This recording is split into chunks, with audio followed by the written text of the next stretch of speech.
Hello. यह उपस्थित मंच के सामने, मंच के दाएं बाएं जो भी हमारे सम्मानित लोग समस्त भोजपुरिया समाज के प्रणाम करते हैं। और आज बड़ी सौभाग्य की बात बाकी आप सब के बीच हमके कुछ गावे सुनावे के मौका मिलल।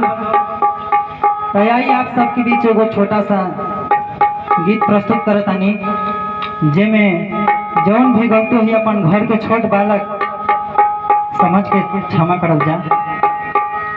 हम कीड़ा मोहरे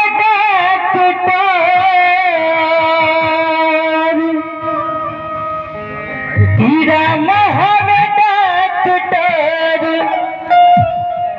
अयन करी अनाम हो दवाई पीला पीला भैया रोक न सकाई। पीला पीला भैया रोक न सकाई।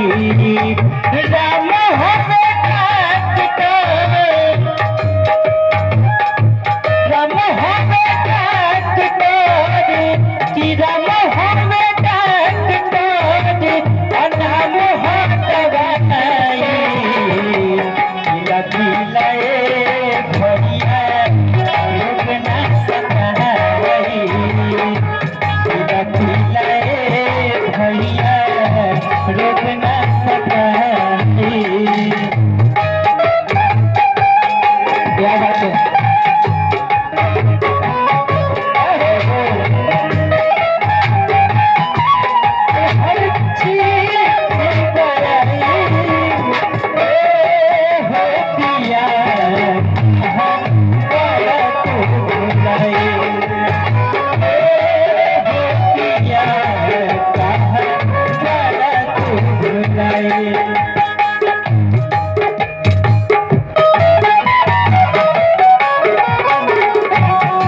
भैया रोक न सकाई। भैया रोक न सकाई। और कहे के बाद ब्रह्मा जी पियाले और विष्णु जी पियाले।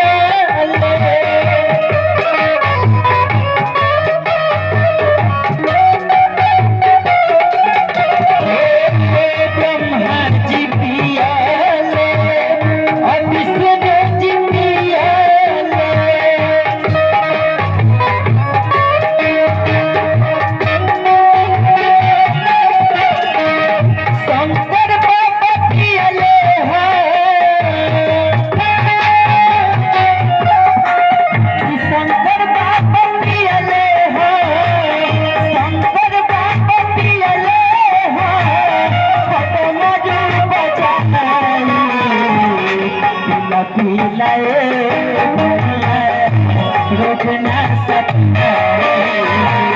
पीला पीला भैया रोक न सकाई।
बहुत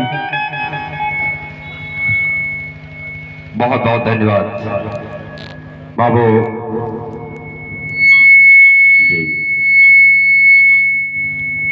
हेलो हेलो हेलो बाबू प्रदीप गुप्ता जी बड़े ही अच्छे सिंगर, इतनी कम उम्र में इतनी बड़ी उपलब्धि, बहुत बहुत धन्यवाद। भगवान सुखी रहे। हेलो बड़ी सुंदर भजन, जरा सा आवाज बढ़ाओ बाबू। पीला पीला ये बबुआ, पीला पीला ये भैया, रोग ना सताई। राम नाम में हेलो ऐसा गुण है, ऐसी दवा है। हेलो सभी के लिए संदेश, और इस संदेश पर पुरस्कार प्राप्त हो रहा है। हमारे परम पूज्य गुरु जी हमारे बीच उपस्थित हैं, जिन्हें यह पूरा उत्तर प्रदेश खेल जगत का भीष्म पितामह, खेल जगत के भीष्म पितामह की संज्ञा दी जाती है इनको। मैं गुरु जी को सादर प्रणाम करता हूं, पावन पूज्य चरणों में नमन करता हूं। आपके तरफ से, आपके कदमों से इस बच्चे के लिए 200 रुपए का पुरस्कार प्राप्त हो रहा है आदरणीय शिवशंकर सिंह गुरु जी की तरफ से, जो जिलाध्यक्ष भी हुआ करते थे प्राथमिक शिक्षक संघ जनपद मऊ के। साथ ही साथ 200 रुपए का पुरस्कार प्राप्त हो रहा है आदरणीय वकील सिंह जी रूपानंदपुर, आपके कार्यक्रमों द्वारा। और बगल में बैठे हुए पिता तुल्य आदरणीय रमेश सिंह जी साहब काछा के कार्यक्रमों द्वारा 500 रुपए का पुरस्कार प्राप्त हो रहा है। मैं चाहूंगा कि वो बच्चा आकर के अपना पुरस्कार प्राप्त करें। आदरणीय प्रदीप गुप्ता जी गीत कलाकार, और साथ ही साथ अब मैं सादर आमंत्रित कर रहा हूं आदरणीय प्रमुख जी को। आदरणीय प्रमुख जी आप आए और अपने मुखार बिंदु से आए हुए आज के इस पुण्यतिथि कार्यक्रम में हेलो उपस्थित अपने सभी महानुभाव, सभी प्रियजनों का आप